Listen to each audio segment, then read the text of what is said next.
இன்ஸ்டாகிராமில் ரிவ்யூஸ் எல்லாம் பார்த்து ஆஹா ஓஹோன்னு பேசுகிற எல்லா பொய்யும் கேட்டு நாம் நம்பி போன இடம் தான் இந்த ஒரு கேஃபே ராஜபாளையத்தில்.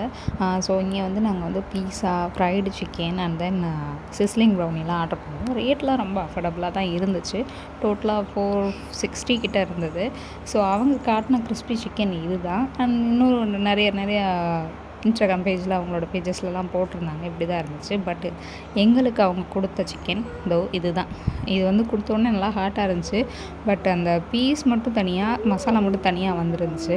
இன்னொருத்தவங்களும் அவங்களோட விளாகில் வந்து பீஸாலாம் சூப்பராக இருக்குது அப்படி இப்படின்னு போட்டிருந்தாங்க. பட் எங்களுக்கு கொடுத்த பீஸா இது தான். ஆக்சுவலாக இது எப்படி இருந்துச்சுன்னா, பன்னுக்கு மேலே வெஜிடபிள்ஸ் போட்டு அதில் சீஸை வந்து அப்படியே ஸ்ப்ரெட் பண்ணி வச்ச மாதிரி இருந்துச்சு. சீஸ் வந்து சுத்தத்துக்கு அப்படியே தனியாக வந்துருச்சு. பன்னீர் பீஸாமா, ஆனால் 4-5 பன்னீரை மட்டும் போட்டுட்டு கேட்டால் பன்னீர் பீஸான்னு சொன்னாங்க. ரொம்ப அப்செட் ஆகிடுச்சு. என்னடா இது அப்படின்னு என்னோடய ஹஸ்பண்டுக்கு சுத்தமாக பிடிக்கல. அண்ட் தென் ப்ரௌனியோட டேஸ்ட் நல்லா தான் இருந்தது. ப்ரௌனி அங்கே நல்லா இருந்தது. மெயினாக நாங்கள் வந்தது இதுக்காக மட்டும்தான், சிஸ்லிங் ப்ரௌனிக்காக மட்டும்தான் வந்திருந்தோம். ஏன்னா எனக்கு சின்ன வயசுன்னு இல்லை, சிஸ்லிங் ப்ரௌனி சாப்பிடணும் ரொம்ப நாள் ஆசை. ஸோ இங்கே எங்கேயும் கிடைக்காதனால, இங்கே கிடைக்கிறதுனால, ராஜபாளையத்தில் இது கிடைக்குங்கிறனால நாங்கள் போனோம். சிஸ்லிங் ப்ரௌனி வந்து மற்றதை கம்பேர் பண்ணும்போது சூப்பராக இருந்தது.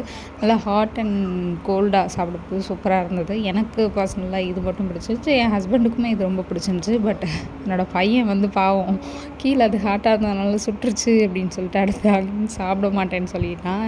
ஐஸ்கிரீம்லாம் சுடுவோம் அப்படின்னு சொல்லிட்டு அடுத்து சாப்பிட மாட்டேன்ருச்சு. ஸோ அட்லாஸ்ட் சாப்பிட்டுட்டு நாங்களும் வந்துட்டோம்.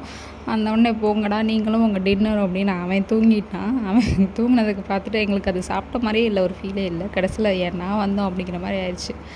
தேங்க்ஸ் ஃபார் வாட்சிங்.